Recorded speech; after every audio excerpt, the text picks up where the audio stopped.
Zelensky faz forte crítica à Europa. Thank you very much.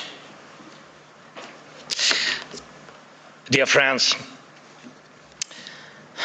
everyone remembers the great American film Groundhog Day with Bill Murray and Andy McDowell. Yes, but no one would want to live like that, repeating the same thing for weeks, months, and of course for years.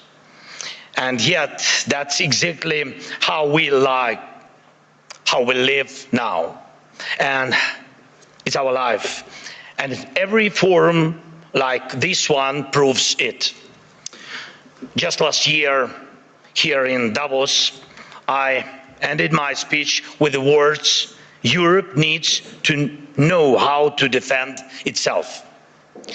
A year has passed and nothing has changed. We are still in a situation where I must say the same words, but why? The answer is not just about the threats that exist or may appear. Each year brings something new for Europe and for the world. Everyone turned attention to Greenland. And it's clear most leaders simply are not sure what to do about it. And it seems like everyone is just waiting for America to cool down on this topic, hoping it will pass away. But what if it will not? What then? There was so much talk about the protests in Iran, but they drowned in blood. The world has not helped enough the Iranian people, and it's true. It has stood aside in your holidays. By the time politicians came back to work and started forming a position, the Ayatollah has already killed thousands. And what will Iran become after this bloodshed? If the regime survives, it sends a clear signal to every bully: kill enough people and you stay in power. Who in Europe needs that message to become a reality? And yet Europe hasn't even tried to build its own response. Let's look at the Western Hemisphere. President Trump led an operation in Venezuela and Maduro was arrested, and there were different opinions about it, but the fact remains: Maduro is on trial in New York. Sorry, but Putin is not on trial. And this is the fourth year of the biggest war in Europe since World War II. And the man who started it is not only free, he is still fighting for his frozen money in Europe. And you know what? He is having some success, it's true. It's Putin who is trying to decide how the frozen Russian assets should be used, not those who have the power to punish him for this war. Thankfully, the EU decided to freeze Russian assets indefinitely, and I'm grateful for that. Thanks Ursula, thanks Antonio, and all the leaders who helped. But when the time came to use those assets to defend against Russian aggression, the decision was blocked. Putin managed this, managed to stop Europe, unfortunately. Next point. Because of America's position, people are now avoiding the topic of the International Criminal Court. And that's understandable. It's American historical position. But at the same time, there is still no real progress on establishing a special tribunal for Russian aggression against Ukraine, against the Ukrainian people. And we have an agreement, it's true. Many meetings with staff and actual work happening inside. What's missing? Time or political will. Too often in Europe, something else is always more urgent than justice. Right now, we are working actively with partners on security guarantees, and I'm grateful for that, but those Those are for after the war ends. Once the ceasefire begins, there will be contingents and joint patrols and partner flags on Ukrainian soil. And that is a very good step and the right signal that UK and France are ready to actually commit their forces on the ground, and there is already a first agreement on that. Thank you, Keir, thanks Emmanuel, and all the leaders in our coalition. And we are doing everything to make sure that our coalition of the willing truly becomes a coalition of action. And again, everyone is very positive, but, always but the backstop of President Trump is needed. And again, no security guarantees work without the US. But what about the ceasefire itself? Who can help make it happen? Europe loves to discuss the future, but avoids taking action today, action that defines what kind of future we will have. That is the problem. Why can't President Trump stop tankers from the shadow fleet and seize oil, but Europe doesn't? Russian oil is being transported right along European shores. That oil funds the war against Ukraine. That oil helps destabilize Europe. So Russian oil must be stopped and confiscated and sold for Europe's benefit. Why not?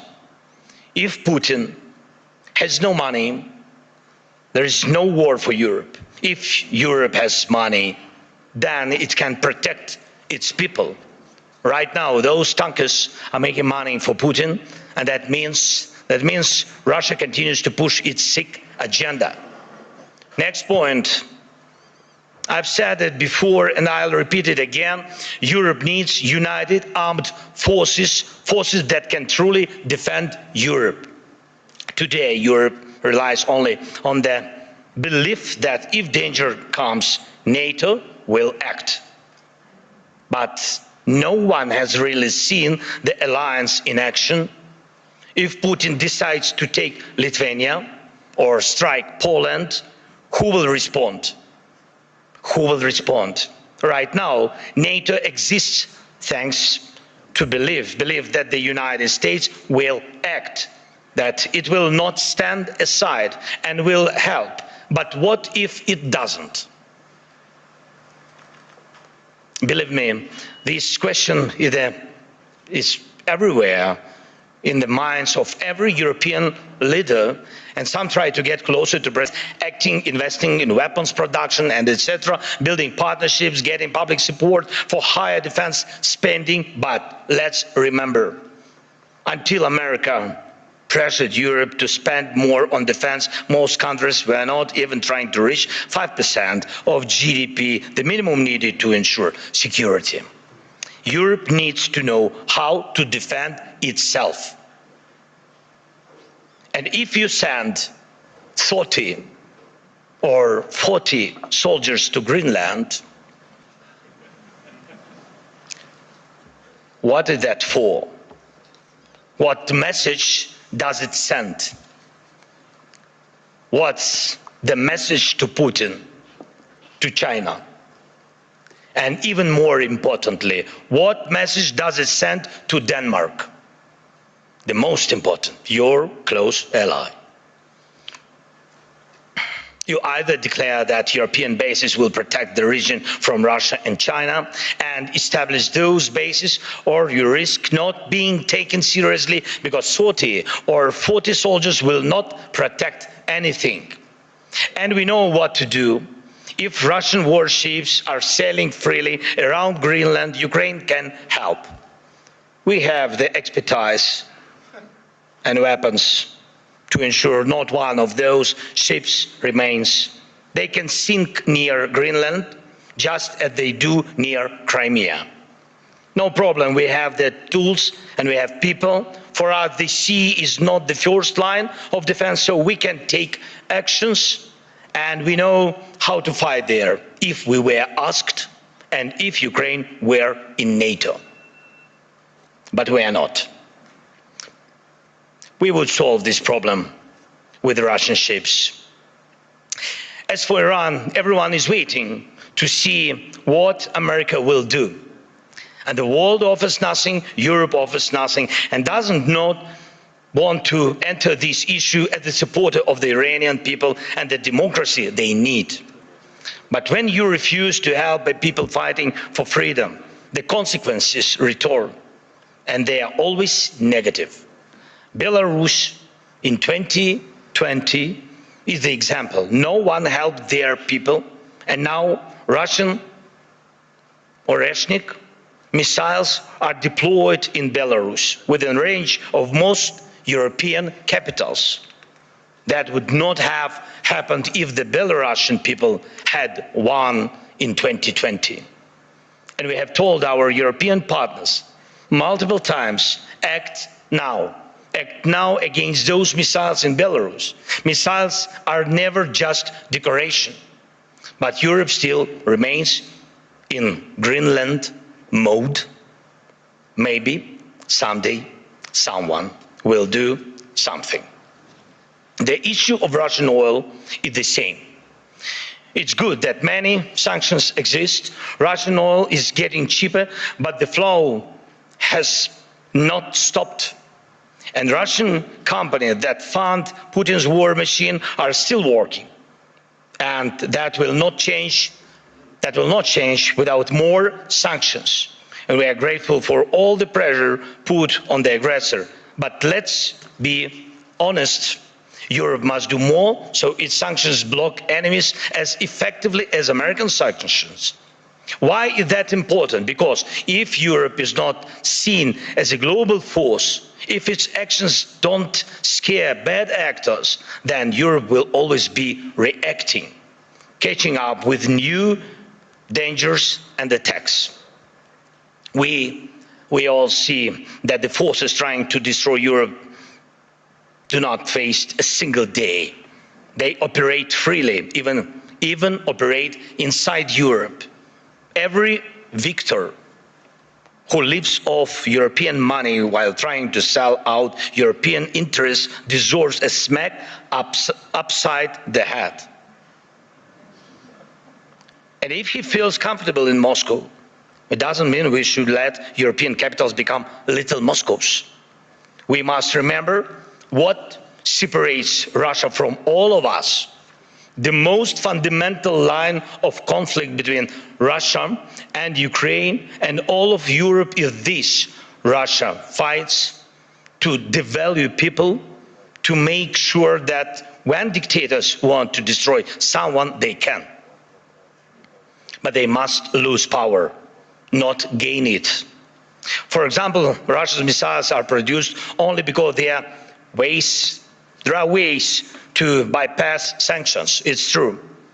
Everyone sees how Russia tries to freeze Ukrainians. Now, our people, Ukrainians to death at minus 20 degrees Celsius. But Russia couldn't build any ballistic or cruise missiles without critical components from other countries, and it's not just China. Too often people hide behind the excuse that China helps Russia. Yes, it does. But not only China. Russia gets components from companies in Europe, the United States, and Taiwan. Right now, many are investing in stability around Taiwan to avoid war. But can Taiwanese companies stop contributing electronics to Russia's war? Europe says almost nothing. America says nothing. And Putin makes missiles. And I thank every country, of course, and every company that helps Ukraine repair its energy system. This is crucial. Thank you to all who support the Pearl program, helping us buy Patriot missiles. But wouldn't it be cheaper and easier to just cut Russia off from the components it needs for missiles production? Or even destroy the factories making them? Last year, most of the time was spent talking about long-range weapons for Ukraine. and everybody said that the solution was within range. Now, no one is even talking about it, but Russian missiles and Shaheeds are still here. And we still have the coordinates of the factories where they are made. Today, they target Ukraine. Tomorrow, it could be any NATO country. And here in Europe, we are advised not to mention tomahawks. Not to mention tomahawks to the Americans, not to spoil the mood. And we are told not to bring up Taurus missiles. When the subject is Turkey, diplomats say don't offend Greece. When it's Greece, they say be careful with Turkey. In Europe, there are endless internal arguments and things left unsaid that stop Europe from uniting and speaking honestly enough to find real solutions. And too often, Europeans turn against each other, leaders, parties, movements, and communities, instead of standing together to stop Russia, which brings the same destruction to everyone. Instead of becoming a truly global power, Europe remains a beautiful but fragmented kaleidoscope of small and middle powers. Instead of taking the lead in defending freedom worldwide, especially when America's focus shifts elsewhere, Europe looks lost, trying to convince the US president to change. But he will not change. President Trump loves who he is, and he says he loves Europe, but he will not listen to this kind of Europe. One of the biggest problems in today's Europe, though it's not often talked about, is the mindset. Some European leaders are from Europe, but not always for Europe. And Europe still feels more like a geography, history, a tradition, not a real political force, not a great power. Some Europeans are really strong, it's true. But many say we must stand strong, and they always want someone else to tell them how long they need to stand strong, preferably until the next election. But that's not how great power works, to my mind. Leaders say we must defend European interests, but they hope someone else will do it for them. And speaking of values, they often mean valueless. They are all like, we need something to replace the old world order with. But where is the line of leaders who are ready to act? Act now, on land, in the air, at the sea, to build a new global order. You can't build the new world order out of words. Only actions create real order. Today, America has launched the Board of Peace. Ukraine was invited, so was Russia, Belarus, though the war hasn't stopped. And there is not even a ceasefire. And I have seen who joined. Everyone had their reasons. But here is the thing. Europe hasn't even formed a united position on the American idea. Maybe tonight, when the European Council meets, they will decide something. But the documents were already signed this morning, and tonight they might also finally decide something on Greenland. But last night, Mark Rutte had spoken to President Trump. Thank you, Mark, for your productiveness. America is already changing its position, but nobody knows exactly how. So things move faster than we. Things move faster than Europe. And how can Europe keep up? Dear friends, we should not degrade ourselves to secondary roles, not when we have a chance to be a great power together. We should not accept that Europe is just a salad of small and middle powers seasoned with enemies of Europe. When united, we are truly invincible. And Europe can and must be a global force, not one that reacts late, but one that defines the future. That would help everyone from the Middle East to every other region in the world. That would help Europe itself, because the challenges we face now are challenges to the European way of life, where people matter, where nations matter. Europe can help build a better world. Europe must build a better world, and a world without war, of course. But for that, Europe needs strength. For that, we must act together and act in time. And most of all, we must have the courage to act. And we are actively working to reach solutions, real solutions. Today, we met with President Trump, and our teams are working almost every day. It's not simple. The documents aimed at ending this war are nearly ready, and that really matters. Ukraine is working with full honesty and determination, and that brings results. And Russia must become ready to finish this war, to stop this aggression, Russian war against us. So the pressure must be strong enough, and the support for Ukraine must grow even stronger. Our previous meetings with President of the United States brought us air defense missiles, and thanks Europeans, they helped also. And today we also spoke about the protecting the skies, which means protecting lives, of course. And I hope America will continue to stand with us. And Europe must be strong. And Ukraine is ready to help with anything needed to guarantee peace and prevent destruction.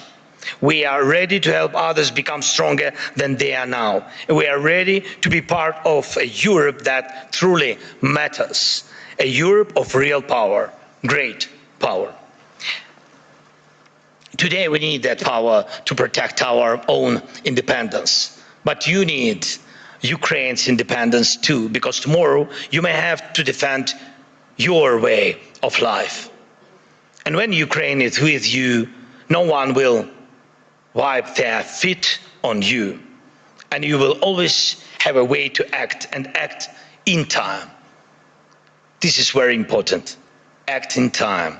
Dear friends, today is one of the last days of Davos, though definitely not the last Davos, of course. And everyone agrees on that. Many people believe that somehow things will work out on their own. But we cannot rely on somehow. For real security, faith is not enough. Faith in a partner, in a lucky turn of events. No intellectual discussions are capable of stopping wars. We need action. World order comes from action, and we just need the courage to act. Without action now, there is no tomorrow. Let's end this Groundhog Day. And yes, it's possible. Thank you. Slava Ukraini!